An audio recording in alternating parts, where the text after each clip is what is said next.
Good evening, everyone. Welcome to our budget workshop on Wednesday, March 13th, 2024. First off, welcome to everyone who's joined us this evening. Thank you so much for being here, and thank you for your cooperation in the change of location. Granby Center is a busy place this evening, so thank you for your patience and cooperation in getting here. Also, an announcement to everyone that this meeting is being recorded, as well as we have Zoom open as well. Well, it doesn't look like we have anyone joining us at the moment. It is definitely being, we do have Mike, I see at the top. Sorry, I was looking on the right side. We have Mr. Dunn here, and like I said, the meeting is being recorded. So we're going to go ahead and open up and start at public comment. Granby community engagement and attendance at Board of Education public meetings is welcome. The public comment segment of the meeting agenda is set aside so the Board of Ed may receive public comments. Procedurally, public remarks will be limited to about 3 minutes and citizens will be asked to identify themselves. Because the Board of Education is limited by the Freedom of Information Act to discussing only matters on the agenda, the Board of Education is not permitted to engage in discussion of the comments presented. While we don't have anyone via Zoom, I'm going to say it anyway. If anyone does pop into Zoom, they can feel free to enter into the queue and let us know that they wish to make public comment. But as always, we will start with people in attendance of the meeting. So do we have anyone here who would like to make public comment? If you could please step up and identify yourself, that'd be great. Good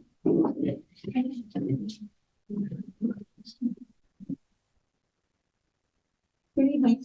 Good evening. My name is David Pelling. You guys probably know my dad. Yeah. And I'm Jake Toko, and we're on the baseball team for the high school.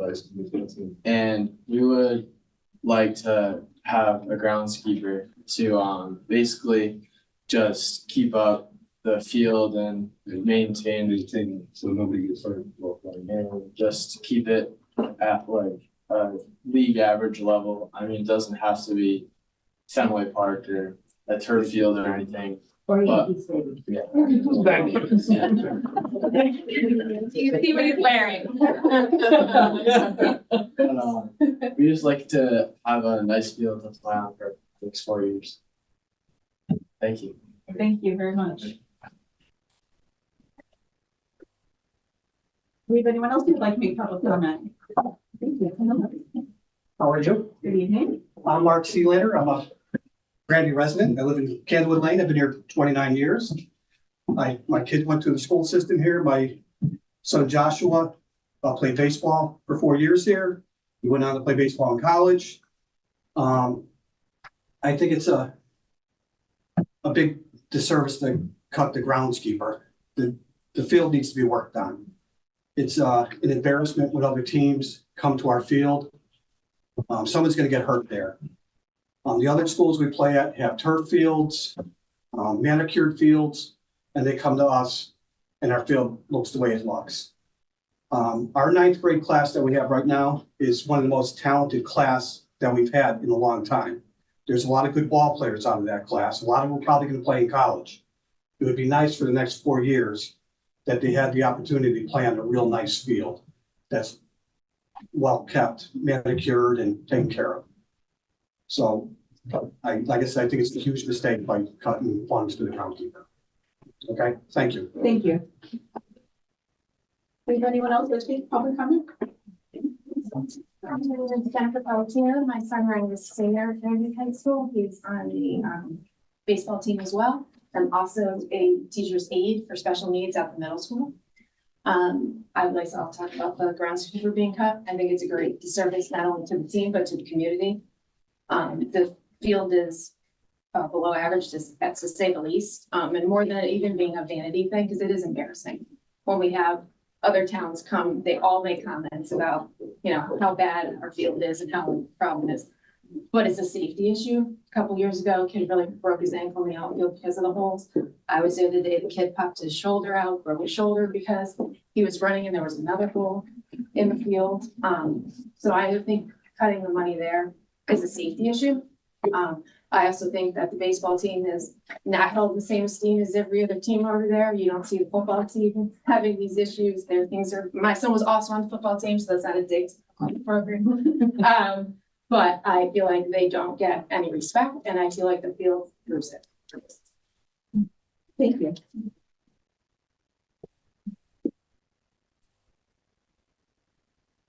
My name is Jonathan Granby. I'm a Granby resident, as my son James was up here earlier. I'm gonna continue the line of people here. I think it is an absolute terrible disservice to cut this out of the budget.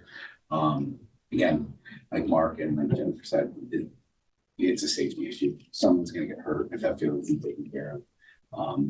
The aesthetics, that's way down the line for me. I mean, and they're 100% correct. It is an embarrassing facility for the level of athletics that we have in this town and the other fields. We have a JV soccer field that is a beautiful turf field, and we have a varsity baseball team that basically plays in a cow pasture.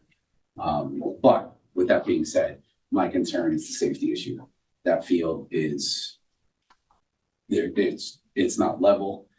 It's not taken care of properly because they don't have the time and money and ability to do that. It really needs to be maintained in a much better fashion than what it is being maintained right now. It really is in terrible condition for what essentially is what is a varsity baseball field. If you drive around to the other schools in the area, the other schools in the conference, every single one of them has a field that makes ours look awful. It needs to be put back into the budget. Thank you. Thank you.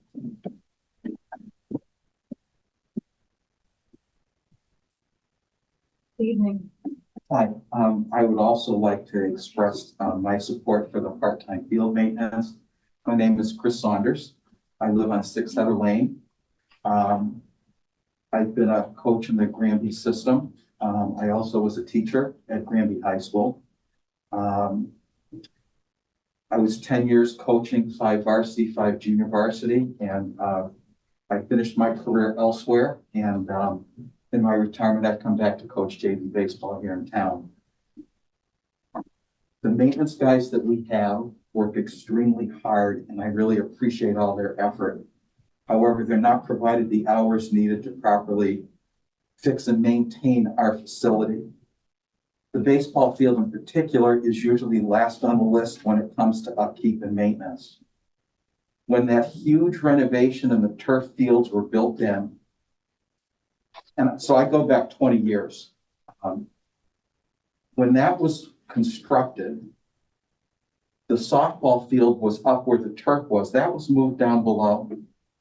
Every area was part of the renovation plan, except for the baseball field. It wasn't until after the fact, as parents complained about it, that some minor renovations were done to it.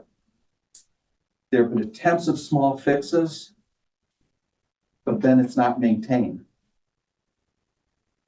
As someone also mentioned, we have safety issues here. The outfield is absolutely destroyed by soccer in the fall.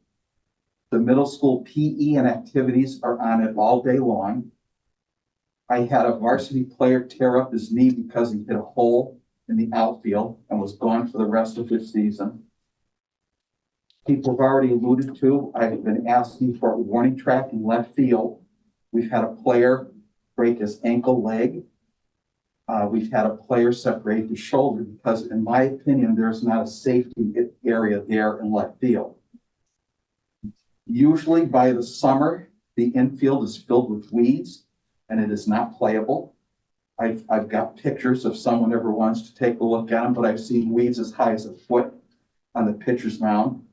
So this summer I actually put a tarp on it. So I figured if some kid wanted to use the pitcher's mound, they could move the tarp and at least have a place to pitch.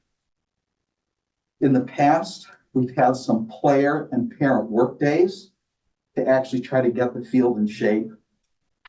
Grass is usually mowed on Mondays, and you know in the spring that a lot of times once a week is not going to cut it. In my opinion, our Little League facilities at Salmon Brook Park are kept in better condition than our baseball field. They have double batting cages with a weed barrier and stone dust. They have an electrical outlet. Our batting cage, for example, is wooden beams where the ball ricochets. I've got it hit several times in there, and there's no weed barrier. We either have the worst or one of the worst facilities in the league.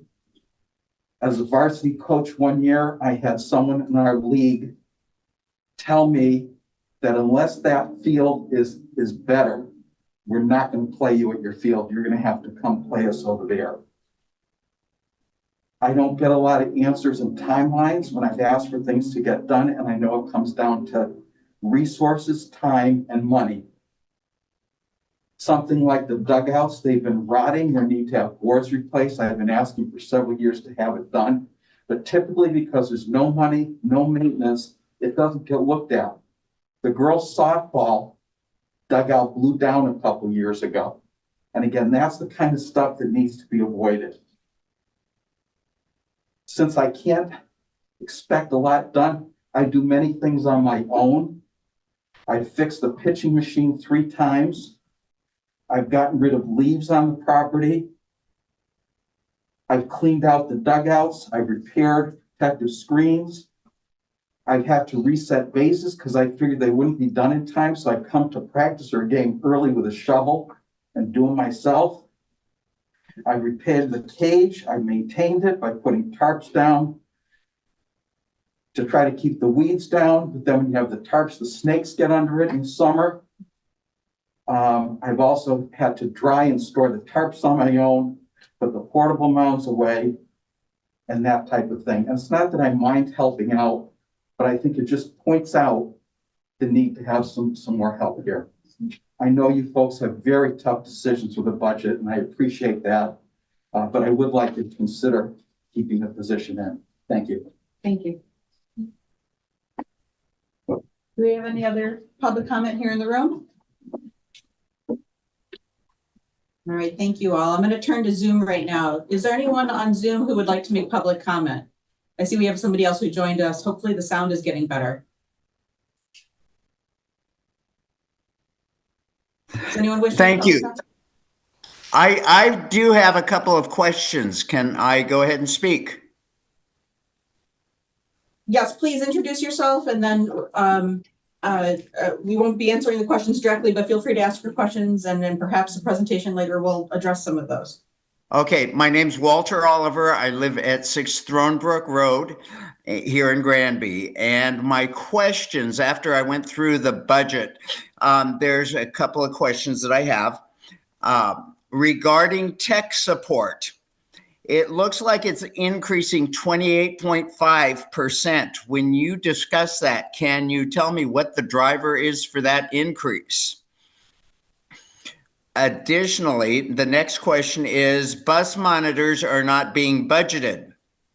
Is there a reason for that? I know that my kids sometimes need to be reminded to act appropriately. And I'm sure that there are others that do not act appropriately based on my conversations with my kids. Is there a reason why the monitors are not being budgeted? The next question that I've got is advertising. It increases from 633 to 1915. What's driving the increase? Is it the cost of advertising, or is it the amount of advertising? The next question is regards to conference and travel. There's an increase between 23 and fiscal year 23 and 24 of 45.8. But the increase between 24 and 25, it's minimal. So that's not an issue. But my question is, what drove that increase between 23 and 24? And then lastly, there's $41,000 for tutors. And my kids seem to always struggle in English. And I've asked if there are tutors available, and I'm even happy to pay for the tutors. But I always seem to get poo-pooed whenever I ask about that. So anyhow, thank you for what you do. You do a great job, I think. I appreciate the sports people speaking on behalf of getting a new baseball field or fixed up baseball field. I totally support that. So thank you very much. I hope I can get an answer to my questions. Thank you, Mr. Oliver. We appreciate it. Are there any additional comments? All right. I'm going to go ahead and close public comment. Looks like that's everyone. And we're going to move along to our superintendent's budget discussion.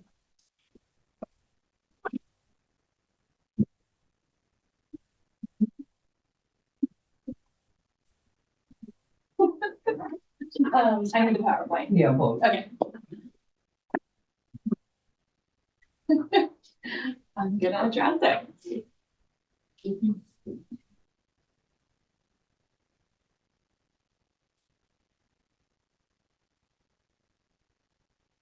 Thank you, Chair.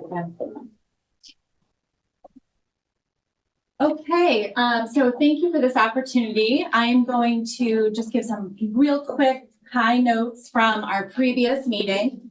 And then we have gathered all of your questions and together with Anna and Linda and a number of other administrative resources, we have put together sort of a Q&A, much like we did after the +1 budget.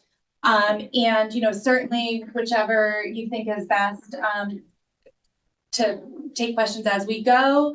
Perhaps I go through it rather quickly and then we circle back to some of the ones that you might want to take a little bit of a deeper dive with. But certainly you can interrupt at any time. All right, let's see if I can operate this.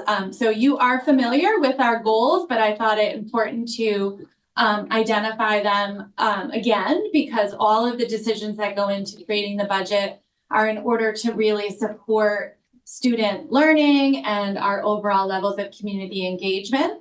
So these two goals did certainly impact the decisions that we've made all along. Not being able to forward it. No, there we go. It's working. Okay, perfect.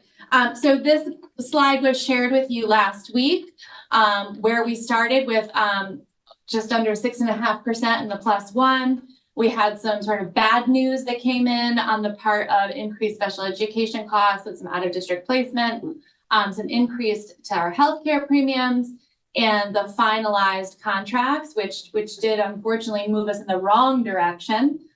We worked to reduce about $488,000 from the budget, primarily through staffing reductions, to get to the superintendent's proposed, which was 5.67.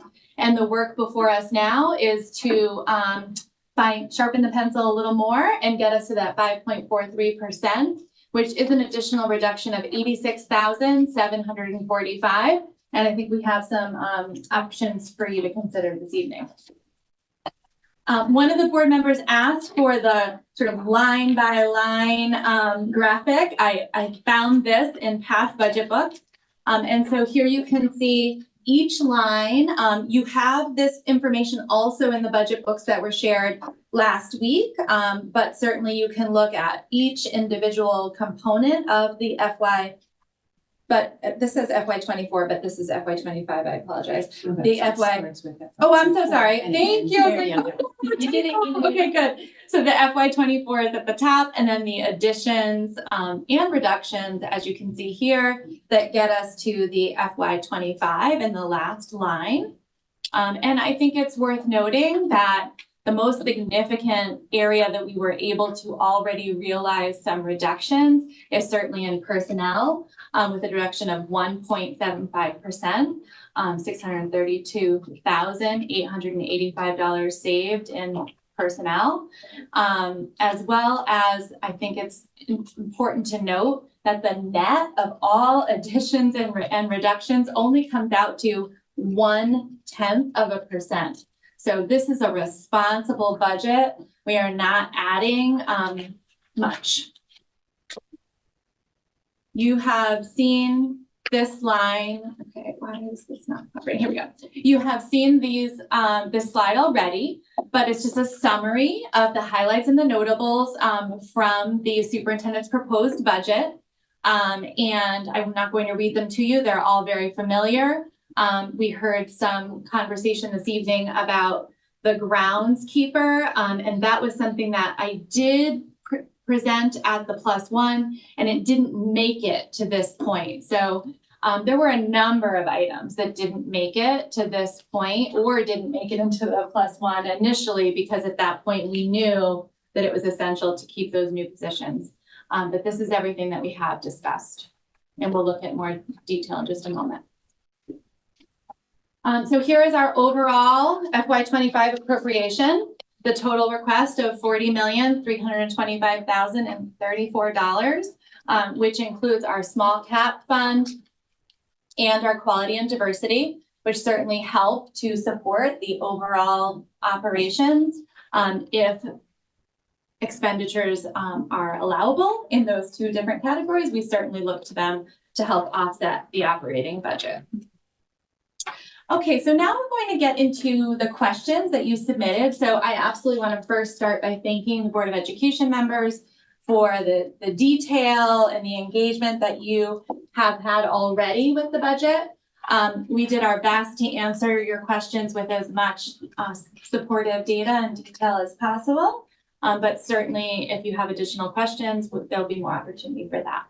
So there were a couple of questions related to the proposed budget from myself related to the elimination of elementary world language. So we currently have Spanish instruction at kindergarten through grade 2 once a week for 30 minutes. We currently have Spanish instruction at Wells Road School for our 3rd, 4th, and 5th graders once on a 6-day rotation for 45 minutes. This was not an easy decision. However, it is one that I think is something to consider and is an appropriate reduction.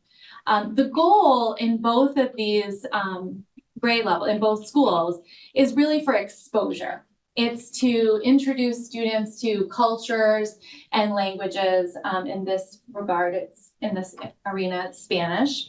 But it is not the same level of education that we see in our middle and high school. It is once a week, once every 6 weeks. And when you're learning a new skill, that's limited. And so when we think about the sustainability of this program and the demands on our time in an elementary classroom where there are so many needs for students related to our student achievement goals, the teachers that I spoke with and the administrators do support that we could repurpose this time for the right to read as an example in K2 is pretty significant. I think that this is something that we value and we're proud of. And this is not a decision that we take lightly, but I did provide you with a little bit more insight as to why we made this decision to propose a reduction of the Spanish instruction at K2 and 3-5. Along with this, I just parsed out the Mandarin Chinese program at the middle school on the next slide. So this is a slightly different reason. The numbers just don't support sustaining this program. Right there is the current snapshot of the students that are enrolled. We have 20 students in grade 6, 19 in grade 7, and 9 in grade 8. Students have the choice to engage in Mandarin. The teacher is engaging and wonderful. She teaches these 3 sections, and then she does a variety of other things as well. And so, you know, we are so fortunate to have high quality teachers that are also flexible and certified in multiple areas. You know, it's the same at the middle school. We have a world language teacher that can teach both Spanish and French. And so that flexibility really helps us be able to ebb and flow with the interest from our students. So we have a very small number of students currently engaged.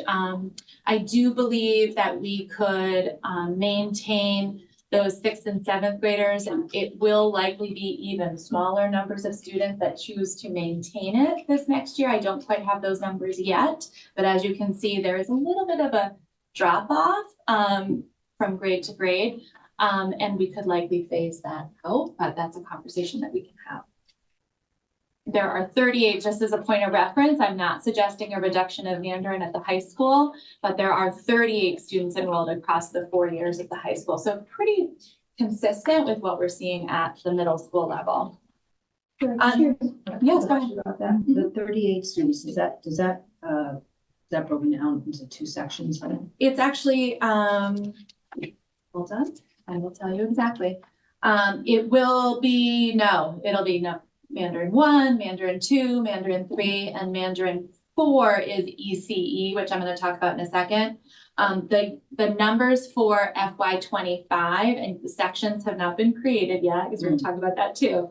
But the numbers are 7 ninth graders, 9 sophomores, 13 juniors, and 9 seniors are choosing to take Mandarin next year in the current snapshot. Now, this is not finalized yet.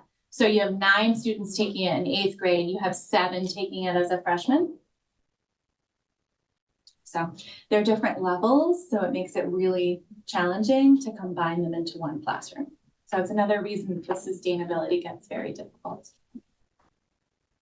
Sherry, I have a question. Yeah. So we're talking about next year, there wouldn't necessarily be a change this coming school year. Is that correct? So absolutely there would be.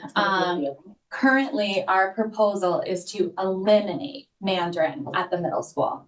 Because the numbers are so small and because we still have to rotate children through electives, as you understand.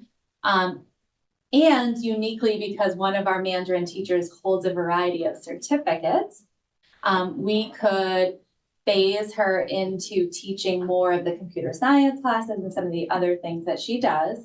So we would still be reducing an FTE. We would not offer it to our incoming 6th graders. We would take those 20 and 19, which the numbers will get smaller for next year, and we would look to offer 2 sections instead of 3, and then 1 section if the numbers allow. And so then we would ultimately get to 0. Okay, but for this coming year, those students can continue in the language that is not my current proposal, but we can do that. We can manipulate that FTE a little bit because she already teaches other courses. So when we looked at reducing, we didn't reduce all of the people that touch world language because some of them have other responsibilities. So the $139,000, I believe, that is saved does not equate exactly the salary of the 3 individuals that teach in these areas, if that makes sense. It's a little complicated because people have different responsibilities across their day, which is very unique, to a small place like Granby, where we have a Mandarin teacher that also teaches other things. So a reduction in the program would ultimately reduce our financial obligation, but I do think, I'm speaking with Jen Parsons the other day, that we could phase this out so that current students that are currently engaged in Mandarin could finish out their middle school years, but we would not offer it to new students. Does that make sense? Incoming 6th graders have a choice then of French or Spanish. Correct. Correct, okay. Okay. Numbers just don't make sense. Just anecdotally, if I could just say, I had the opportunity to participate at the PAC meeting this week, and there weren't very many people, but I just want to point out that there was a student who attended at the middle school who really enjoys Mandarin, and you can see how it impacts our individual students, and I just wanted to emphasize that is not being ignored in any way, shape, or form. No, it means a lot to her, and we certainly understand that as well. Right, but also to that end, it's hard for us to support classes with such small sizes, right? Absolutely. So we have to be, wise with our budget, and unfortunately, some people are going to suffer, and we feel for them, but Absolutely. Yeah, all our decisions impact our decisions have to be made. Yeah. So some additional information, because I did want to provide you with some context. In my presentation last week, we spoke about the district reference group. We refer to it as the DIRG, which are similar towns. They're similar to us in size and family structures and average income. Granby is the only district in our DIRG currently offering Mandarin Chinese at the middle school level. Granby is the only district in our DIRG offering Spanish at K2. There are 4 schools that do start Spanish instruction in grade 3.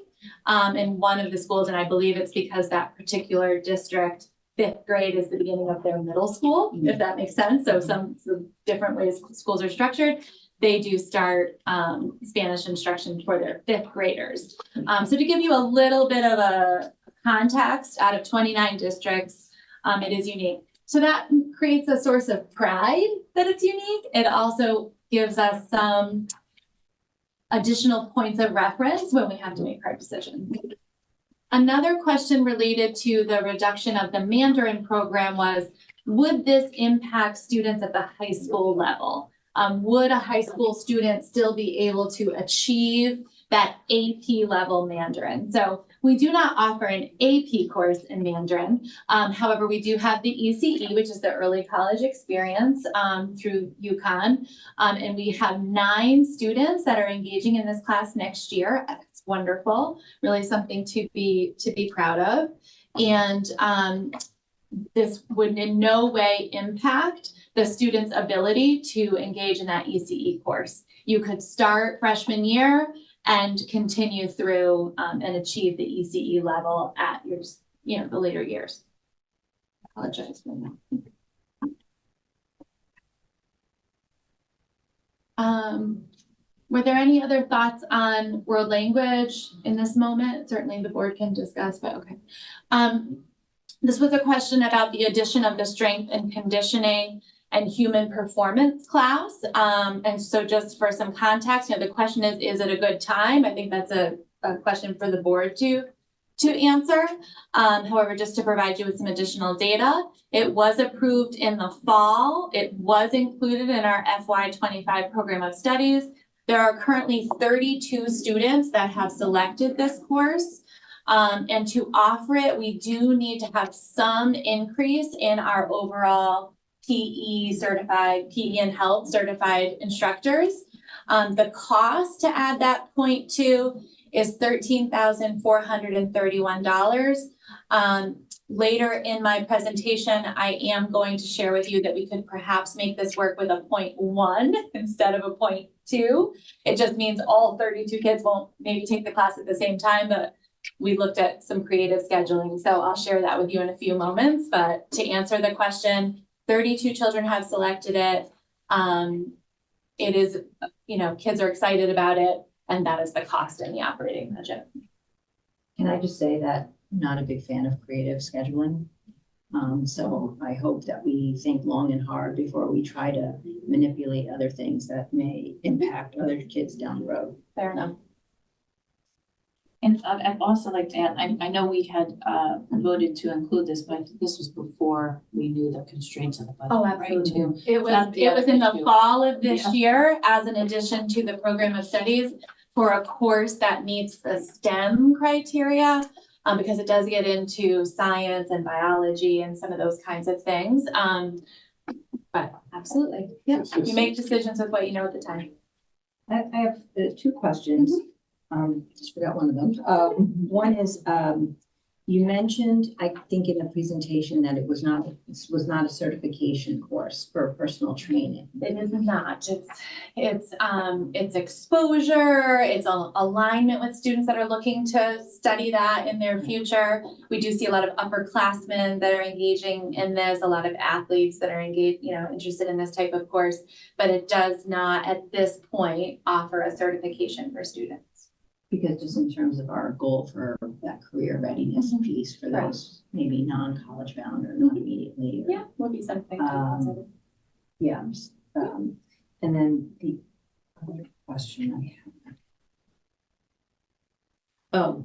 Are there other STEM related electives that we have that do not run or that we can take off the books that may reduce other places? If we chose to do this one. I would have to research that a little bit for you, but my quick answer would be yes, because I'm about to share with you that we have some considerable room in our science department. We really looked carefully at enrollment numbers, so. Okay. But Mr. Dunn would have to weigh in on that with his staff, and I'd have to look at course selections right now. Okay. Sherry, is it 2 sections? 16 and 16. So we haven't sectioned everything yet. It's very early. Students just made their selections. Right now, they're meeting with their counselor to determine, what their goals are. Will everything fit in their schedule? So that work is still ongoing. There's a total of 32 students that selected this course. It doesn't mean that it'll shake out as all 32 will want to, ultimately end up and being in that course come fall. Thank you. Thank you. So can some savings be realized in the administration due to the decrease of enrollment at the high school? So specifically looking at the structure that we currently have, which is one principal, one 10-month assistant principal, and one 12-month assistant principal, Mrs. Greeny. She does the director of counseling as well as the assistant principal role. So it's kind of a unique position in our school district. We are projecting a decrease in enrollment at Granby High by 11 students, and district-wide, the drop in enrollment is 21 students total. I do not believe that this is a substantial reduction at the high school. We are seeing students with growing needs in the area of mental health, behavior, counseling support, and that truly is our administrative staff that works in concert with our mental health providers, school counselors, psychologists to do that work. However, I was unable to publicly speak to this last week, but Mrs. Greeny did just announce her retirement. And she had shared with Anna and myself that was likely.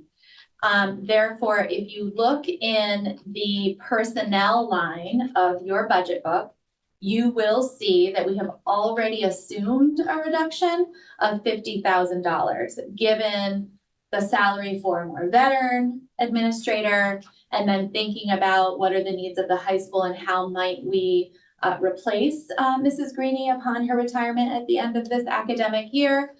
We have already captured a savings of 1.54% in our overall administration line. Am I saying that correctly, Anna? Okay. So my recommendation is not that we completely eliminate a third person at the high school, but perhaps we can speak to the high school administrator, obviously Mr. Dunn, and consider what other organizations might work. As I shared a moment ago, Mrs. Greeny does have oversight of the school counseling department. That's a really important role. But with the new teacher contract, we do have some leadership opportunities. So perhaps there's a stipend for a school counselor that's already on our staff. I think that there's some creative ways that we could certainly see a reduction there. And I've already assumed a $50,000 reduction. If we wanted to assume more than that in a reduction, I'd have to really do a little bit more research about cost and what our needs are. How do you get the 50,000? Can you speak to that a little bit, Anna, the 50K? Sure. What we did is we took the administrator's contract, we took the level of the assistant principal. We compared that to the entry level in the administrator's contract, which is likely what a position like this would be. And we took the reduction based on the difference. Is that much? Mrs. Greeny's been with us for a while. She's at the highest step in the contract. I've never seen such a huge discrepancy. Okay. Well, it's position and step, so you would be combining the two movements. Yeah, I understand. I guess just my administrative experience, the difference between the most senior step and entry level step might have been 10,000. So I want to be careful not to speak about one individual person's salary, but in general, there's also stipends associated with leadership in particular departments. And, there's a lot of factors. So I just want to be, careful not to speak too much about one individual person's salary, but we could crunch the numbers and share it with the board for sure. I knew from our +1 conversation that this was a very likely conversation that we'd be having. We've talked about it. I think it's responsible to continue to look at student and teacher ratios, student and admin ratios. I mean, this is the work of the board. This is a responsible question to ask. We are decreasing by 11 students. High school students, bigger kids, bigger problems, right? High school students have challenges that often engage an adult for a better part of the day when we're problem solving, working with other outside organizations, mental health, police, those kinds of things. So we have to be really reflective about what that right kind of individual is. I'm not married to the idea that it has to be 2 assistant principals, but I do think we need to maintain some level of support on that team for our students. Can I ask a question? Thinking out of the box, have we considered possibly, given the size of our schools and looking at other similarly sized schools in our JERD that don't necessarily, they only have 1 assistant principal and some of them have no assistant principal at their middle schools, maybe a shared position having an assistant principal that spends half time at the high school and half time at the middle school. That way you're reducing a whole administrative position and you're covering those 2 areas. Is that something we could entertain? It would certainly be an area for reduction. Yeah, I think we can entertain everything that the board wishes to discuss. I do know that that's the model in East Granby, and their enrollment is about 970 students total. So they're about half the size of us. I know Region 10 is similar size, and in your questioning, Donna, you listed a few that are similar size. And so I think there's a lot to be learned in researching other districts. I've done some of that work. And Mr. Dunn and I have already had some preliminary conversations. Again, we just were able to announce Mrs. Greeny's retirement last week. So wanting to be really respectful of her and her amazing tenure here and not sort of clouding that up just too much, but we have had some behind the door conversations with Jen Parsons, myself, and I met with Mr. Dunn just the other day. So I think there's lots of options that we can explore. I don't know if it would be responsible to assume more than a $50,000 savings, which I have already assumed in the budget. I can certainly do more research and bring that to you for next week. Can I ask a question too? So is it the plan, does the administration plan on going out and posting for this vacancy, or can we pump the brakes on that? So we will not be posting for any vacancies until this budget process is. Okay, thanks.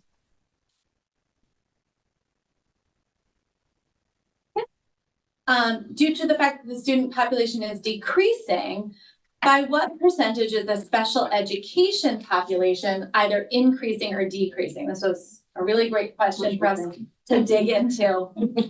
You got it.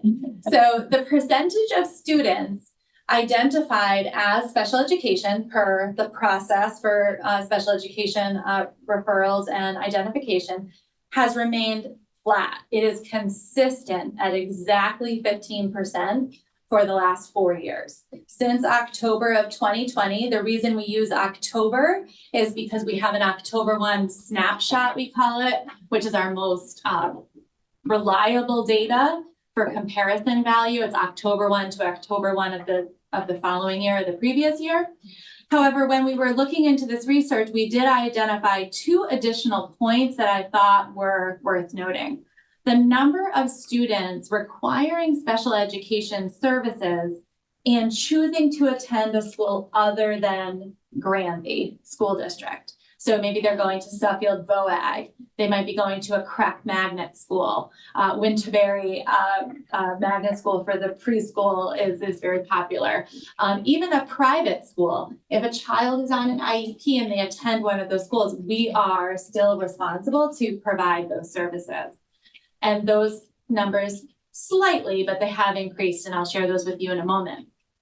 The other interesting point is that the number of identified students within that 15% that require more intensive supports and require outplacement in out-of-district facilities and settings has grown pretty considerably year over year. So you can see here, I tried to break it down for you in a way that makes sense. So you see the year. So I'll go to the bottom of the chart. So in 2020, we had 271 students identified as special education out of our total enrollment of 1,761. 15% identified as special ed. Of those students already counted in that percentage, 10 of them were going to an out-of-district placement. So there's a tuition cost there and there's a transportation cost there. And we had 17 students that were attending a school outside of Granby, but needed some support.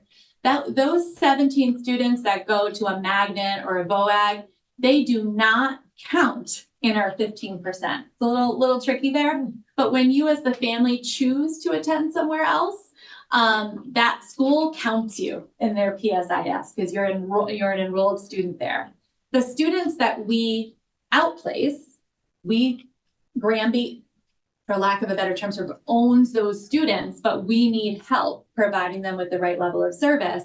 They are still counted in our overall percentage. So when you look at this chart, I just want you to understand that the total special ed population is inclusive of, and that's why I sort of grayed out those two boxes, is inclusive of that growing number of students that require an out of district, a more intensive placement.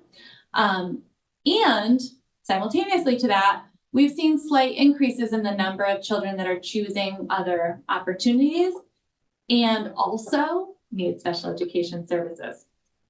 So if I understand what you're saying correctly, if a student chooses to go to a magnet or prep VOAG, that white column, then we're responsible for ensuring that we're financially meeting their special education needs.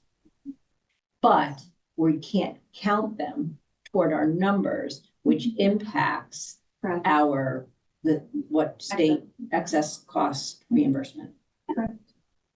But they rarely hit that number. They would rarely hit that number because excess cost is just shy of 90,000, and the average cost of what the students attending other area schools is way south of that. Okay, but I still think it doesn't make sense. It's not rational that we are still responsible for them, but we don't get credit for them, right? Well, not only that, but we also pay the tuition to attend a magnet school. So there's a number of factors that I think generally we wouldn't assume because it just don't quite make sense, right? And if their per pupil expenditure at that other school is greater than ours, we're paying that increased amount, or do we only pay for our? So we wouldn't pay if a family decided to go to a private school like Loomis JP, or if a parent decided to go to a parochial school.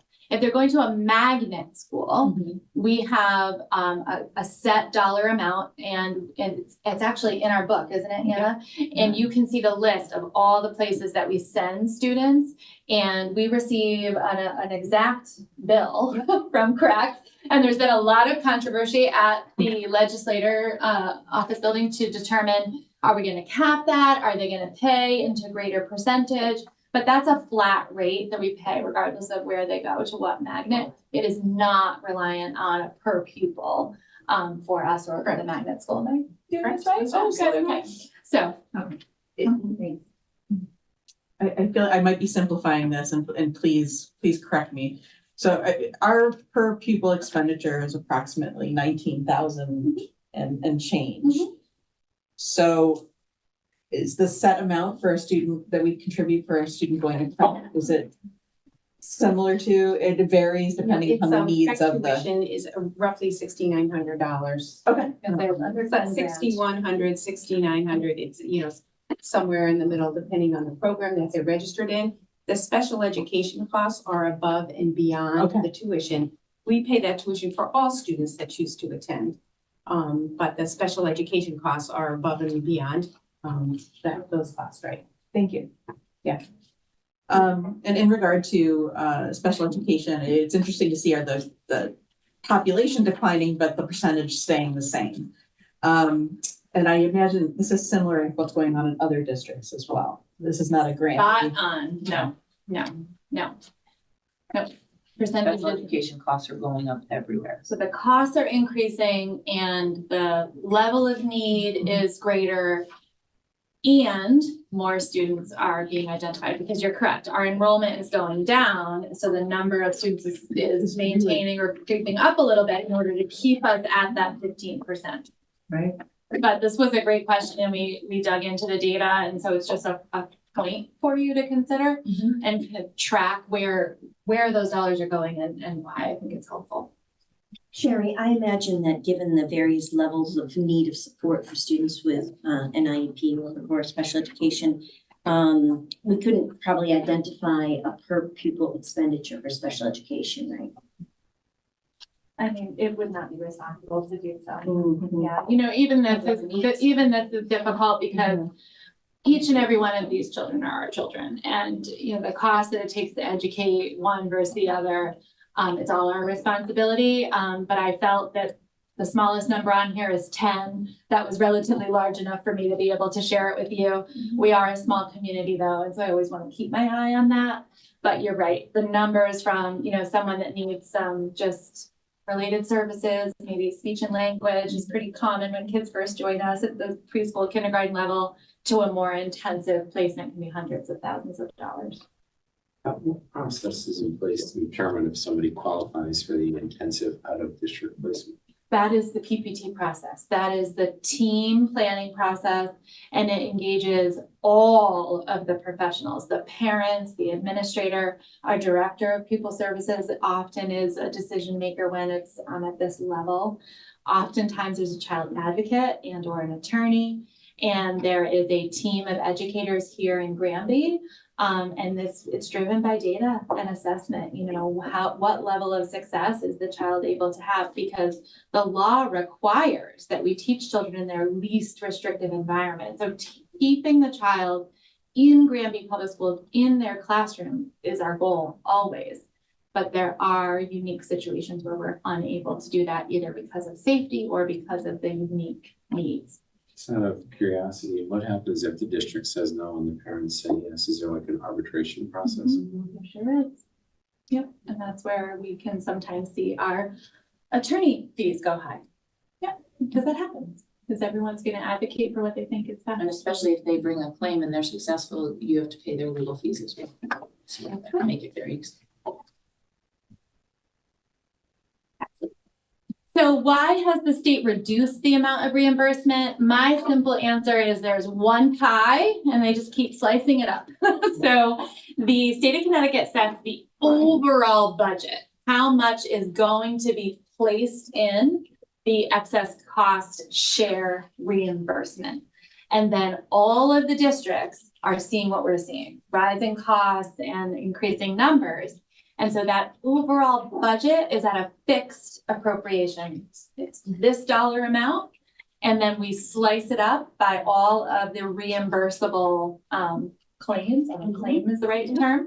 And so therefore, you know, the total is never enough to meet all of our needs. And so this is what you're hearing everyone really talk a lot about with the governor's office and our legislators to say, you know, that pie needs to be bigger. We need to put more funding into the overall cost share so that we can adequately meet all of the needs in our state.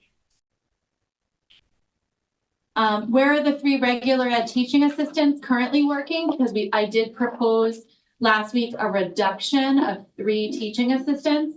And where would those 4 additional special education teaching assistants? So when we look at our overall movement of teaching assistants, there is still a net reduction, right? However, we're shifting the need a little bit. So the 3 regular ed teaching assistants are all across the grades 2 through 5. So we have teaching assistants. Every classroom does not have one, but we have a smattering of individuals that support with general classroom support. So maybe there's students that are not on an IEP, so they don't require a special education teaching assistant, but they're in an intervention. They're struggling with their behavior. They're struggling with reading. And so we have an additional adult that would support the teacher with small group instruction or those kinds of things. I have not yet identified the exact individuals or opportunities to reduce. It is just a broad sweep. We're going to reduce by 3. Given that I had conversations with the building principals in both buildings, looking at cohorts of kids that are moving up, and also to be very honest with you, it is difficult to hire high quality teaching assistants. So we often have unfilled positions. And so, you know, if we're making it work right now with something unfilled, can we continue to make it work?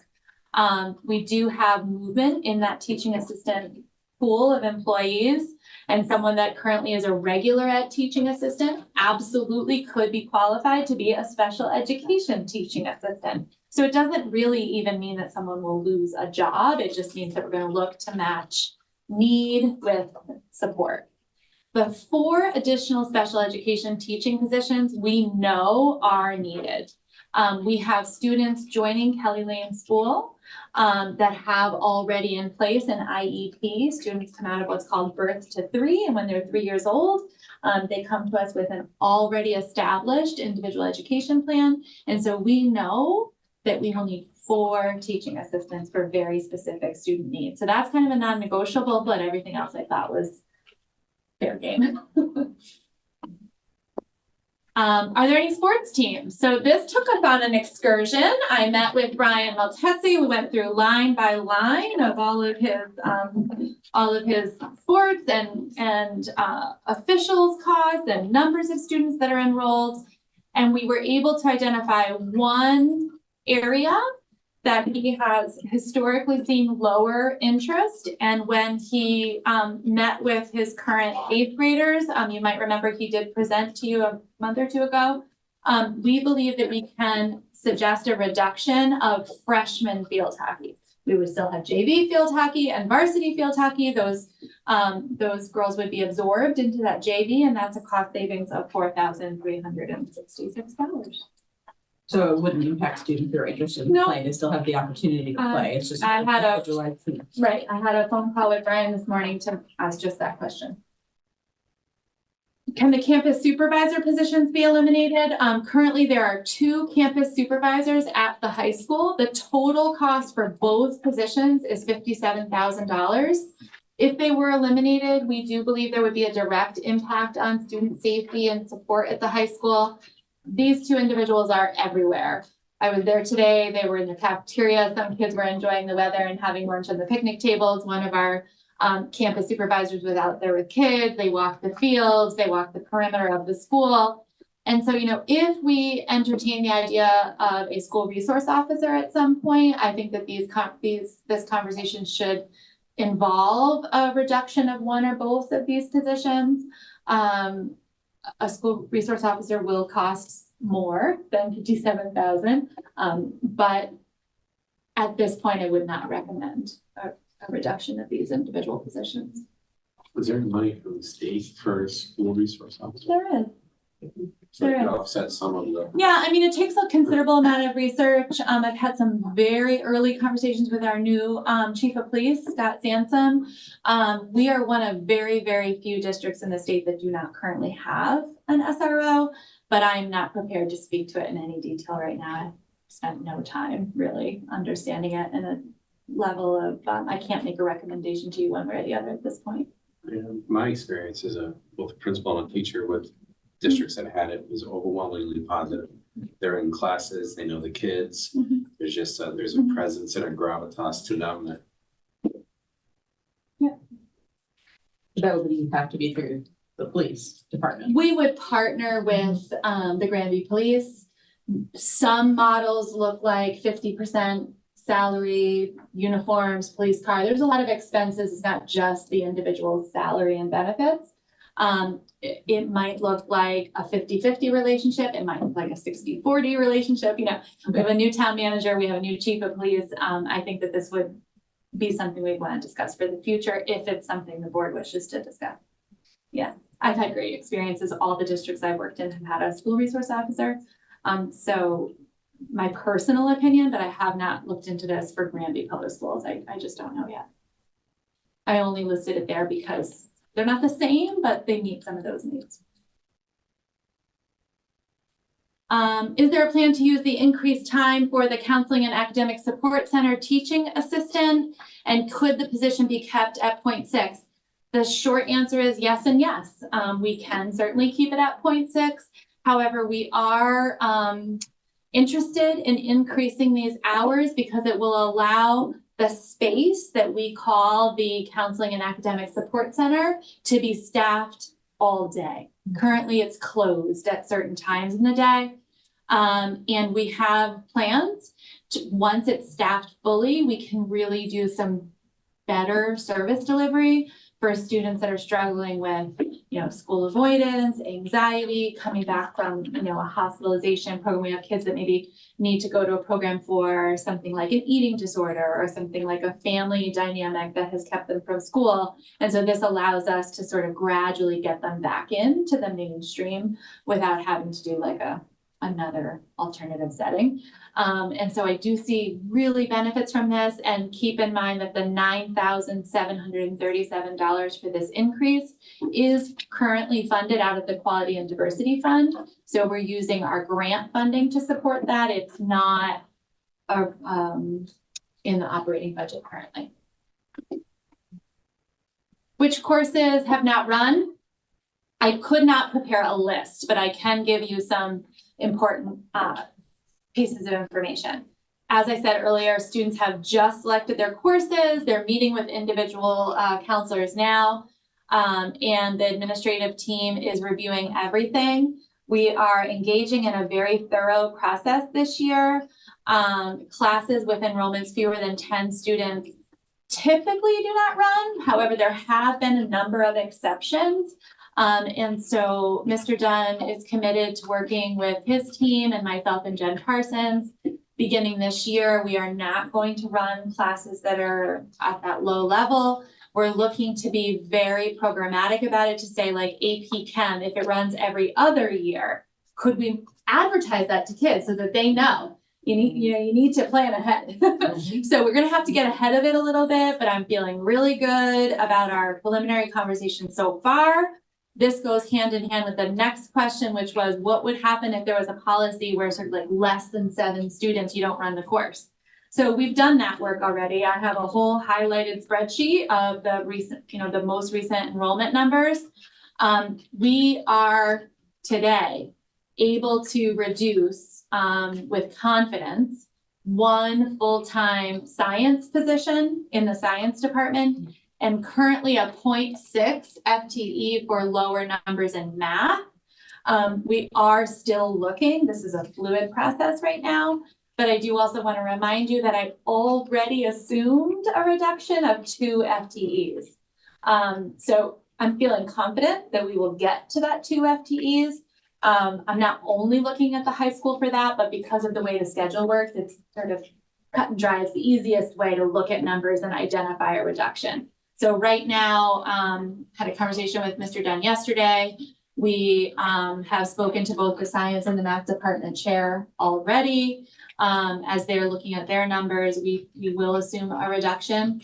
This is a nice example of why we want to engage in an audit of our current scheduling structure, because if we can reduce a little here and a little there, I'm not always going to be able to realize the full impact of a cost savings. But if we have the same schedule at the middle school and high school, kids can go across the sidewalk for Mandarin, or they can come over for, you know what I mean? So I'm excited about that work. I hope that I'll be able to share with you in FY26 some more in this area. Not to mention the kids that currently travel sometimes. I know that. Scheduling. The very big concern of mine. Yes. I know that, yeah, because we're doing it now, but it's not maximized because kids sometimes, yeah, I do recognize that it's not as clean as we would like. So we're already engaging with a scheduling consultant to help us get our arms around that for a year from now. It'll take a little time.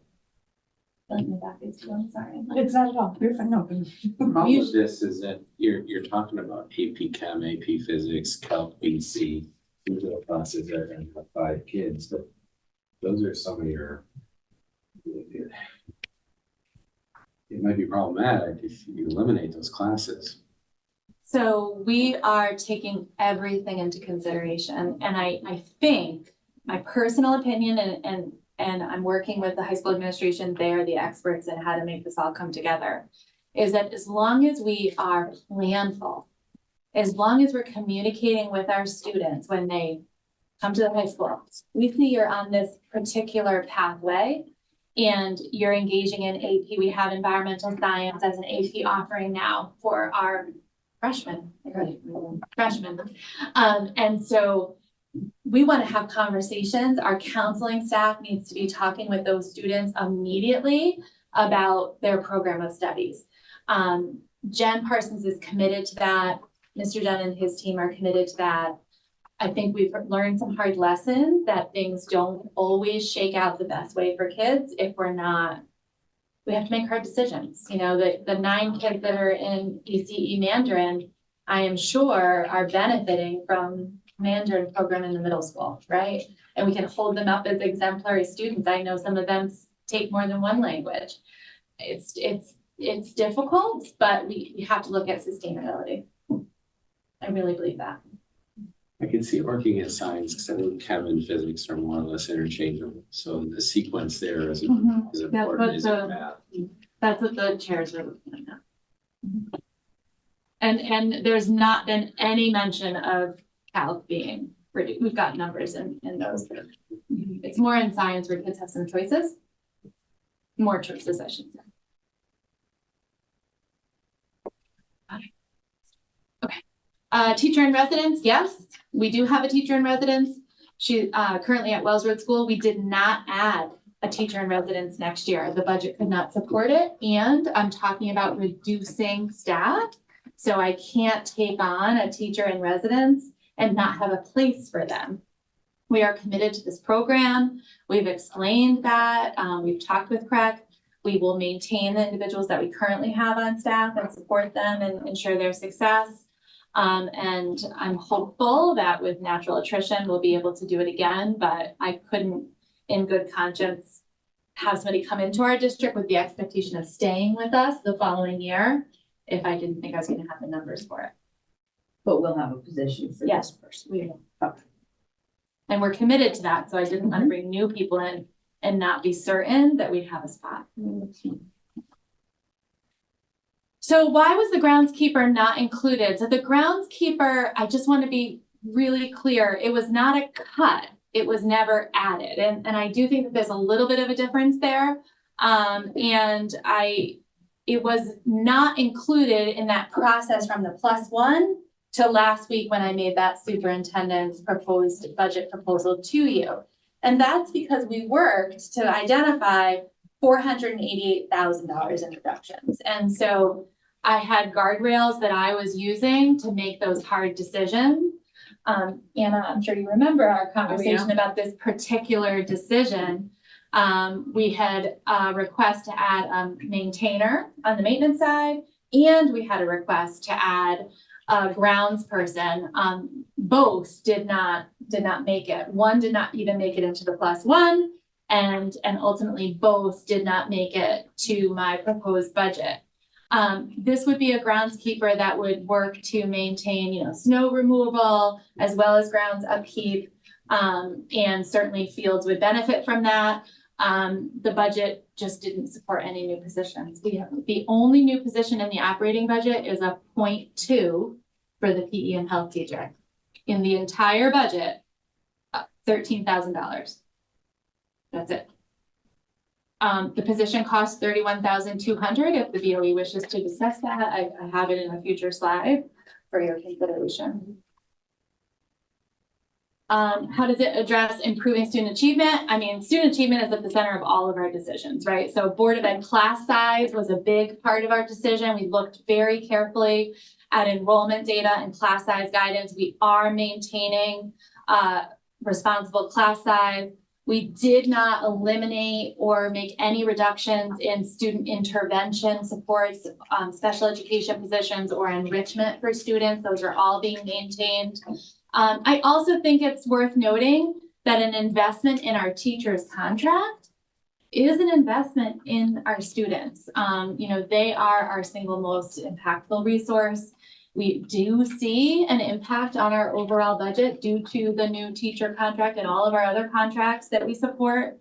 And so I do believe that those are factors related to improving student achievement. How has the achievement data informed the process? A simple example is the math intervention position. So again, this is not a new position being added, and it is not in the operating budget. This is fully grant funded, And it is not an additional FTE because we are no longer employing a tutor, and we are instead wish to employ a certified math teacher.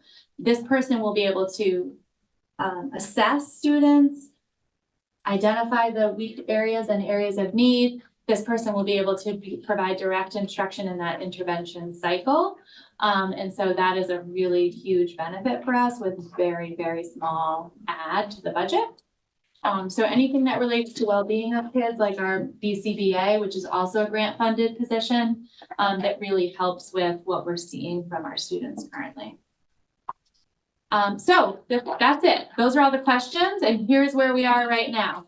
So to achieve the 5.43%, which is our goal this evening, requires an additional reduction of $86,745. And I have some good news for you. So Anna and I have worked to really review everything in great detail. And Anna, you might help me with a couple of these points. But we did just learn that the town just locked in their diesel fuel rate, and there is a savings of $18,000. That's because we use an estimate to calculate the original price. We use the price that we had at the time, and then we move forward based on what the town locks in. And just so you know what this is the buses fill up at the DPW. So, and that's a new process for us. And it's very successful, but we do wait for the town to lock in on their diesel fuel price. Okay. Another positive move in the right direction is that I have just received an unofficial retirement at Granby Memorial Middle School. This individual has shared with us that they will be retiring.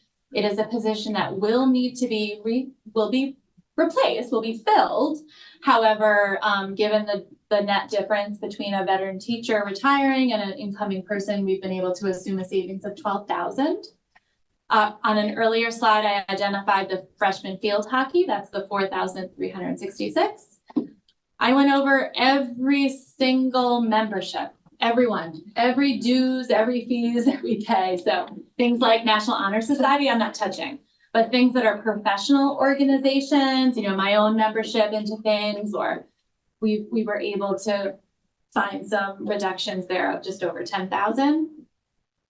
We also dug into actual spending for the retirement and severance. So this is delicate because you don't want to not have funding here. We never really know what that's going to cost us. But when we looked at actuals over the last few years, we were able to safely reduce $9,250 when we look at the averages. And then Anna and I discussed just yesterday, I believe, that we are reducing in force our teachers, right? We are reducing by 6 FTEs. So in the superintendent's proposed, I felt it responsible to reduce our participation in the insurance plan by 2 FTEs. In order to find some additional savings, I think we can responsibly reduce by 1 more. And so if we take the dollar amount for 1 FTE engaged in our family plan for insurance, that's how much it costs us. And so we did reduce by another. So I'm not reducing by all 6. That would not be responsible because people ebb and flow with their insurance. They can have a baby and now they're a family. It's not an easy assumption, but I do think it's responsible to take 1 more, given we're moving in the right direction with retirements and reductions. So this is really good news. It gets us an additional $82,000. So what that leaves, if you accept all of my previous recommendations, so this is not adding anything back, this is just as we stand right now based on the superintendent's proposal, you would need to find $4,682. There was some discussion about not adding the 0.2 FTE. That equals $13,431. We could take our current 0.8 PE and health teacher and increase to a 0.9.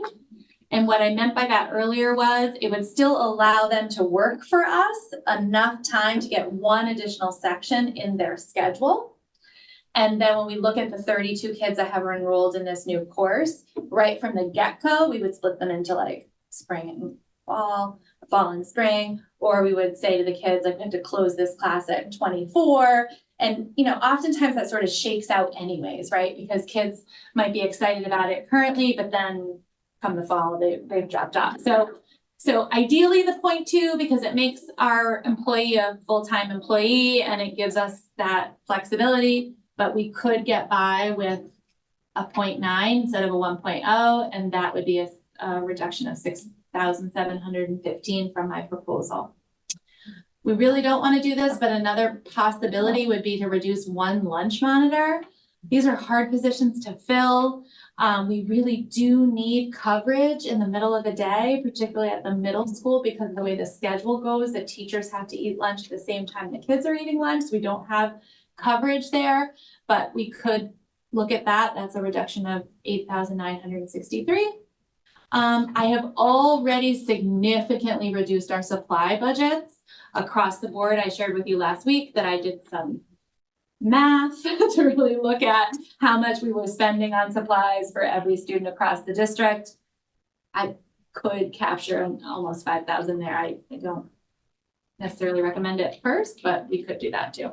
So that is what I provide to you as considerations. And so we can go in any direction that you wish.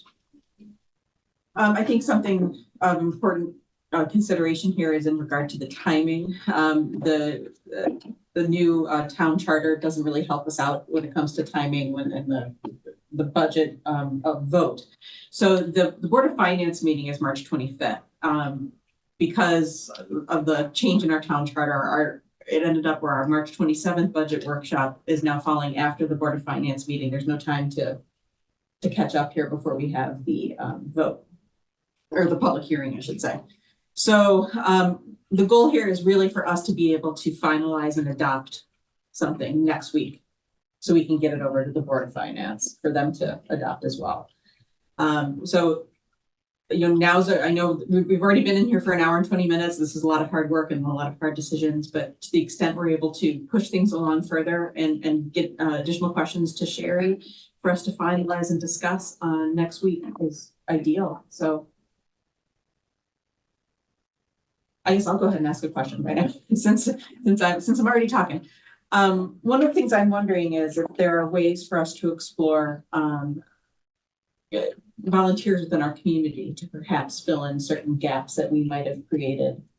You know, if we can look to organizations like PAC and PTO to help us out in certain ways. Yes, we love volunteers. We've been working really hard to open the schools back up to parents. We've been working to re-engage PTO and PAC. I think we have a little more work to do. Our PAC meeting had 2 participants, And one student, which was awesome. But we do need the community to engage. That communication plan goes both ways, right? So, but yes, we're seeing more in that area. I think a natural opportunity for that that's right on the top of my head is our libraries, right? We have a reduction of 2 teaching assistants in our libraries. So volunteers in our libraries is an awesome opportunity. I think one of the challenges is consistently relying on volunteers. Mm-hmm. You're a little vulnerable there. Mm-hmm. However, I think that volunteers that are willing to support us in classrooms and raking fields, or I don't even know, Shannon, how excited you might be about that. But those kinds of things are really great if we can do it. But, you know, yeah, we wouldn't say no. Well, there's also the sports, there's also the sports clubs at the high school have a booster club. Right. And they raise not an insignificant amount of money. And some of the issues that were raised regarding the baseball and softball fields and some of the things that need to be repaired, we were talking about the dugouts and things like that, certainly an area for the booster club. And I think that's an opportunity to get those groups together to say, you know, what is needed. They have these funds. I mean, they just, you know, helped provide the shelters on the main football field, right? So, and they continue to raise money and they continue to have money. And so I think that's certainly an area where they're underutilized maybe, and maybe we should be able to get them more involved with as far as the baseball fields go. I think that would be definitely an area for, you know, it's getting some help from the public. So another thought, you know, again, utilizing the PTO, I remember pre-COVID, the PTO raised a significant amount of money, and that used to go to funding, you know, they used to give $5,000 grants to Kelly Lane, Mills Road for books and things like that. So to the extent that we can redevelop that, I think that would be really important.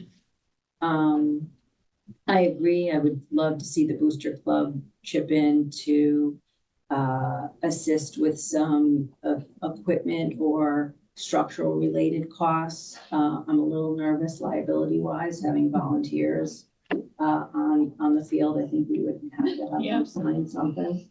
I'm not crazy about that.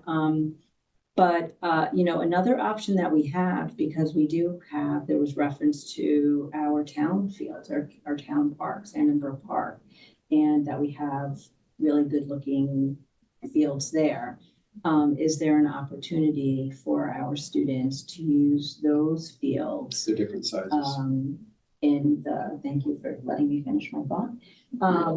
There, you know, are there opportunities out there that we could you know, use, whether it's baseball or other sports, to have them practice off-site? I don't know if there's a transportation cost associated with that, but that's another way of, you know, thinking outside the box. Or, you know, I remember when our track was in bad shape and we couldn't afford to repair it. We didn't hold games, we didn't hold track meets for several years at our track. It's undesirable. I know we don't want to do that, but if we're talking about safety, then I would rather wait a couple of years and be safe rather than have students play in an unsafe environment. It's extraordinary, the $38 million budget on the backs of the baseball team. But we're losing teachers.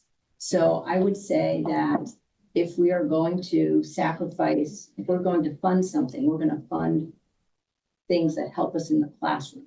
So we should do the same thing with the track and the tennis courts. Well, yeah, absolutely. If that's what we need to do. Shared sacrifice, absolutely. Does anyone have any additional comments regarding anything else in the budget? No, we're missing our secretary today, but it's my understanding, one of the things that came up was Sherry said she could dive into additional research regarding the administration at the high school. So that's something that I think everybody was interested in seeing. Yes, we would. Were there any other additional action items that you heard? Sherry was also talking about how she's been talking with the administration about some of the classes that have very low enrollment and areas for further reduction with regard to those as well. Sherry, you mentioned that. So more information on sort of, just keep in mind, it won't be finalized next week. I can certainly take another look and offer some additional context. It's a little bit of a fluid process right now.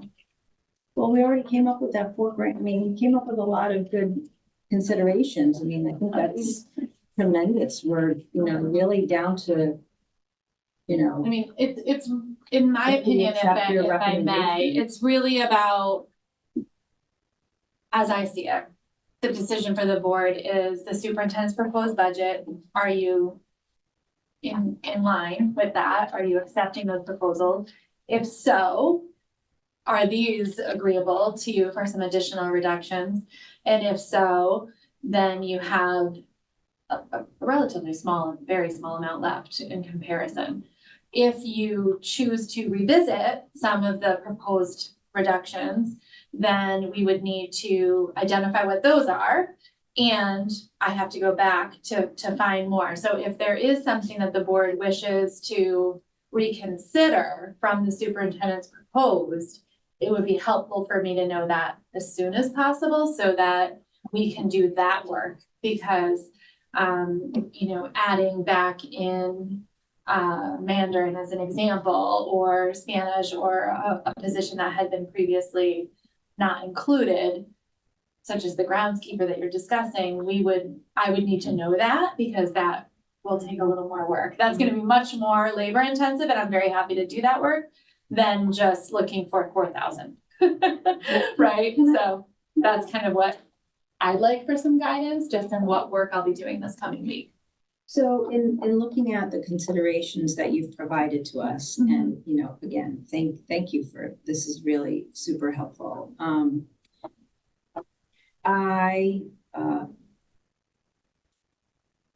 If you had to choose, or I want to make sure I understand that you would prefer to have a lunch monitor at the middle school and reduce that PE class, the strength and conditioning.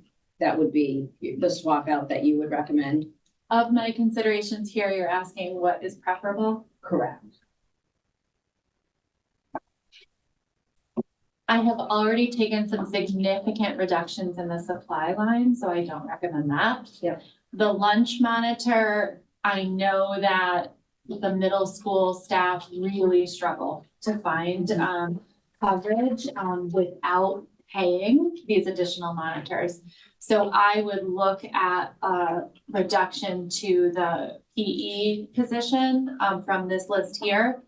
Because after my conversations with Mr. Dunn, I'm confident we will be able to still offer that new course.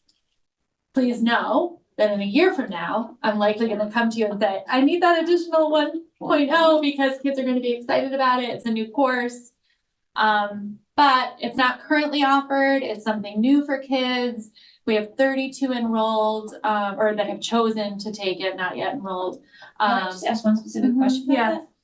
Does that fulfill a phys ed requirement? It fulfills a STEM requirement. But does it also, also fill a phys ed requirement?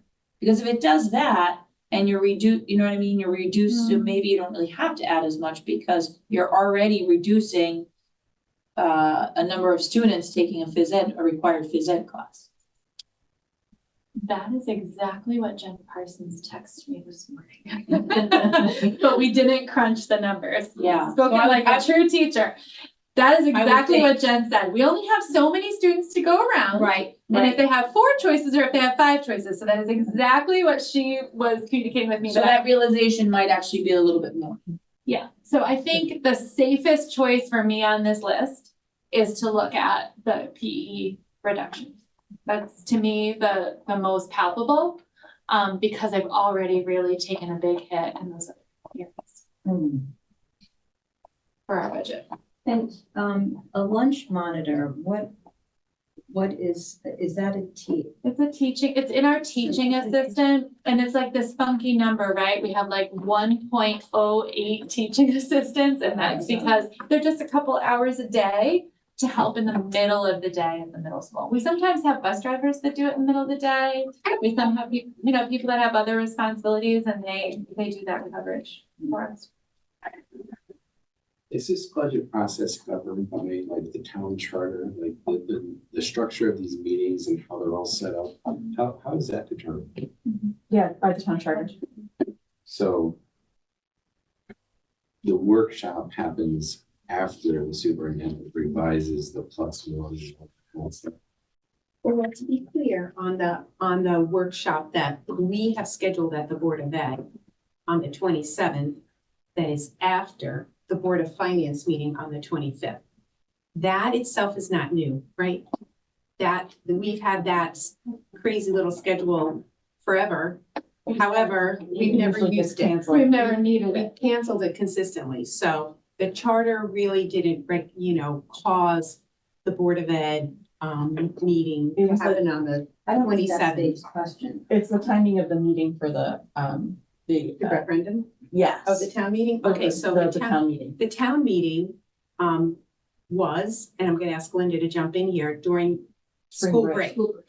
And the request from the Board of Ed community was to the charter committee was to push that back so that parents and interested parties could attend. Most people are away that week.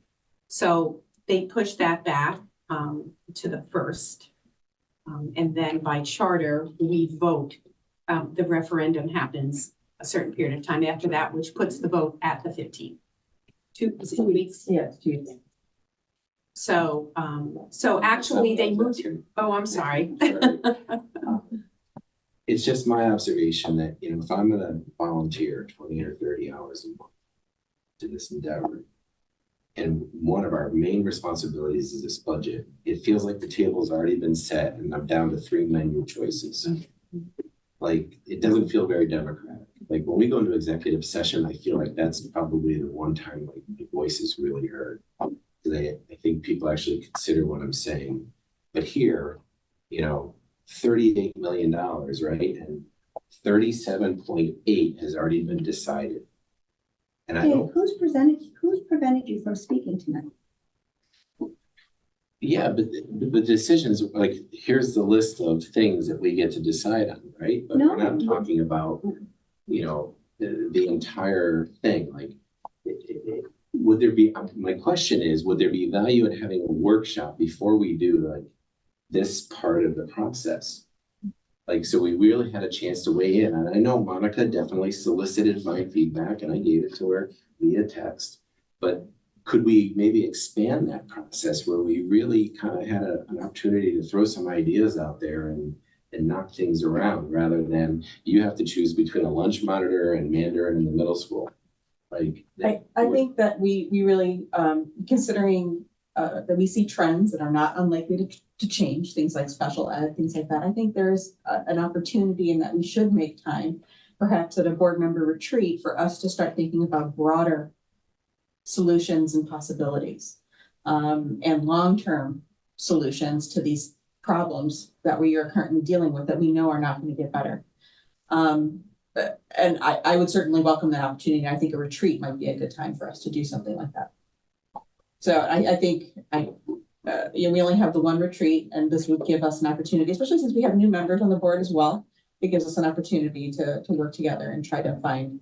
I mean, even last year, we spent how many hours doing this, and we were basically, you know, arguing over $100,000. That was the amount that the budget increased by. Yeah. And it's like, it's a huge time commitment for, you know, I don't know. Well, at the same time, these decisions are important, and they impact our students and they impact our teachers. So I'm glad you're expressing your opinions. I'm glad you're saying all this and that we have an opportunity to address it, and maybe we can arrange a retreat or a workshop for all of us, and exploring some bigger long-term solutions. And I think that's something that we really have to do, especially in regard to special ed. I think there's opportunities out there for us to think up something new. And if we're able to find productive cost savings in other areas such as that, with new ideas and new opportunities, then perhaps we're going to have additional funds to spend on other items that definitely need our attention as well. It's just the prioritizing of the needs right now that's really complicated and put us in this is a tough spot to be in. So your views are noted and understood. And I understand, in regard to the baseball field today, hearing the variety of concerns. And I think what most concerns me and what we heard in regard to that is the liability issues.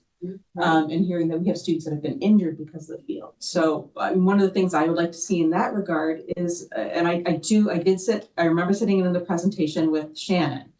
But I would like a little bit more information in regard to how we're budgeting our time on the fields. And if the soccer team is butchering that field, then why is there a different way for us to arrange this? Is there a different way for us to structure practices or games? And is That there might be an opportunity for using Salmon Brook Park, because the soccer field is a soccer field. It's not, exactly. So maybe there's different things that can be. There's no difference in size of the field, and there are full size fields. Exactly. Right.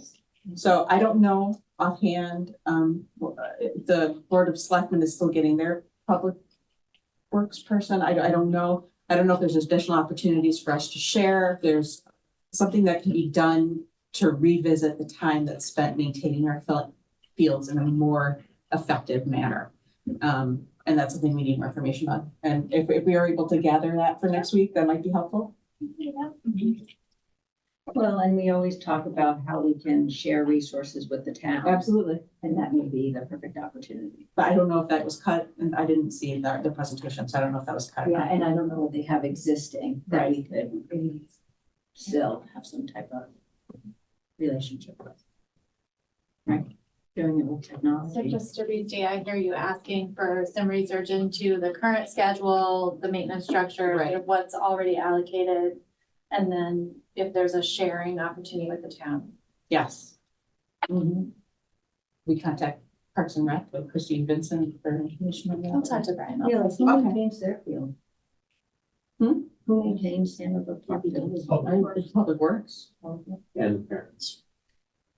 But I think the Little League, for the baseball fields and the softball fields, I think the Granby Little League maintains It's the coaches certain I field, know. not all of the fields there, but some of Yeah, the, line some it. of the baseball. And stuff, I remember lining fields for soccer, for lacrosse, for baseball. Yep, and yeah, they always have the spring cleanup they would have the fall cleanup for soccer, and so there is a lot of parent involvement, the rovers for sure. But I do, oh, I'm sorry, no.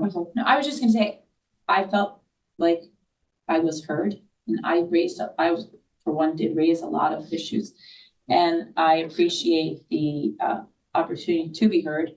And I think that, we are moving in the right direction, and I appreciate it. And I do, understandably, I understand the desire and need for the grounds crew and the importance of the safety with regard to the baseball field. And I know that this is just, it's difficult. At the end of the day, we are here to get blood from a stone, basically. I mean, we are a town, we are a small town. We don't have a lot of business in town to, support this budget. It comes off the backs of the taxpayers, which is tough. But at the same time, our goal is to educate our students and give them the best possible education we can. And that's what we're focused on. And I'm hopeful that what works out in the end is that we're able to do that. Thank you. Heather, you were going to say something? Yeah, I agree with everything Donna just said, and, I also feel like, our thoughts were solicited fairly. I do appreciate the suggestions, because at the end of the day, it's the research that you do and that the teachers and bringing these to the table, you all are the ones who are neck deep in this day to day. And so bringing these for our consideration is super helpful. I do feel the baseball field thing. I do feel like I get why the answer is no, but I also feel like we can all also explore where the time and resources are spent within our current parameters. And I think that does need to be looked into. I don't know that, a half of the groundskeeper is going to solve all the problems that, I took all of these notes that these parents shared today.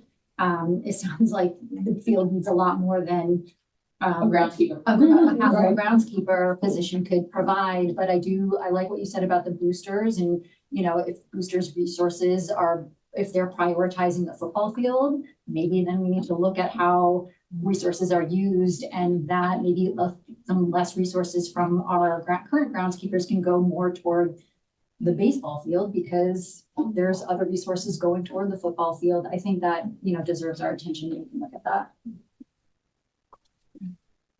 Well, thank you all for your comments. Thank you, Sherry, for the enormous amount of work that you did about this and crunching all these numbers. And Anna, thank you for backing all that up. It's much appreciated. And Linda, she And touched on Linda. every typo, she makes it look good. It's a lot of tedious work. All of you. Everybody put some deep thought into everything that was presented to us today. We'll give it some additional wrapping of answers for next week, and then hopefully we'll be able to make some tough choices. Do I have a motion? You adjourn? So moved. Is there a second? All in favor? Oh. Yeah, I'm sorry, we just held our questions to the end, because normally Board of Finance gets to ask questions at the end of a workshop. It was my understanding the Board of Finance could ask at the beginning, but In public, but sure, I mean, go ahead. Oh. Wait, so did we adjourn the meeting? No, we did not adjourn, I didn't. Okay. No, we didn't have a vote for everybody. We only had a first and a second, so it wasn't. I mean, it's my understanding the Board of Finance comments in the past have always been at the beginning, or a public comment. I'm sorry if it's out of order, did not intend that. Normally it's at the end because we wait to see what the updates what the updates, not so much public, because that's public to you guys. But what's presented in the progress in the presentation, is how we handle it with the Board of Selectmen as well. Okay. So just a couple of quick questions. The math interventionist that the grant is covering, is that an annual grant coverage? So that's not something that ends up going into the operating budget in the next year? So we use the Quality and Diversity Fund, which is primarily open choice funding and some smaller grants to offset the operating budget as long as those different pieces meet the criteria. So an interventionist meets the criteria and there is a revenue for that year over year. So yes, we could support the math interventionist annually in the Q&D. We also could decide to support that in the operating budget because I want to add something else that might be needed at a particular time into Q&D. So I think you're asking, would this then have to be assumed in the operating budget next year? The answer is no. They can remain in the Q&D. I'm sorry. The grant covers the first year. No, the grant does not have, there are no parameters on, correct me if I'm wrong, there are no parameters on the Q&D fund or the dollars that are there, that it's like a 1 year, or a 2 year, or a 3 year. We do have grants like that. We have a mental health grant as an example, which I'm using for a social worker, and that's only a 3-year grant. So at the end of that 3 years, the social worker that we currently employ through that grant either is no longer, her services will no longer be needed, or we're going to have to make the decision to move her into the operating budget. That is not the case for the Q&D fund. Understood. Thank you. I understand, or we are to understand, that the Board of Ed and the town have worked together on an IT initiative. We haven't seen a line item that's called out the assumed savings of that collaboration. I'm sure it's there somewhere, but we haven't seen it. Okay, so there was no savings for that collaboration. There was additional cost and the town reduced, and on the town side, the town reduced an outside vendor and then added the additional cost to their budget. Our budget did not move on technology. It stayed the same. Okay, so there was no efficiency. There's no cost savings on the side of the Board of Ed. There are some efficiency assumed on the town side. They actually raised theirs as well, and I didn't see any. We didn't see any savings on that side. We had assumed by assuming some of the services that BOE IT was providing, that the town would pick up costs, that you would see a cost savings. No, we didn't see that. Yeah, and I think if you go back and look at that, came from that IVAC conversation, what does that stand for? Advisory. Right. They said from day one they weren't expecting a savings, but what they were looking for was efficiency in terms of collaboration. We are using some of the same systems. We use some of the same equipment, so it's more efficiencies in terms of day-to-day operations. Particularly in year one, when Mark and I discussed this and we did the MOU with the Board of Ed, we talked about, the initial implementation. We're not really realizing any cost savings, but we are no longer working with an outside vendor that doesn't know our system. So there's a lot of really good positive movement in the right direction, but we did not assume any cost savings. Okay, thank you. I was curious around the extra instructional stipends. So that increased to around like $45,000. So I thought that was part of the overall budgetary, I guess, the salary increase process, right? I guess just curious around that, like some of the discussions were kind of reevaluating all the programs. Was there options to reduce and consolidate? And so it looks like it just went up. So just kind of curious, like how that process. I can let Anna answer, but that's the contract negotiations that you were a part of. So that one was outside of it though, right? So. Do you want to talk to it? Sure, and I believe that you identified that from that slide with the brackets on it, was under the salaries. Yes, that was from the contract negotiations, and what that includes is a 1.65% increase in the stipends for athletics, a reorganization of extracurricular opportunities for students, and also a reorganization of the leadership stipends, which actually we had consultants doing some of that work. So we're able to eliminate consultants in the budget, which was part of the cuts, and then we allocate those duties to, and also Sherry can speak more to what that does for raising up our teachers and stuff. But the entire contract was amount was $65,000 for those three, the increases and reorgs in those areas.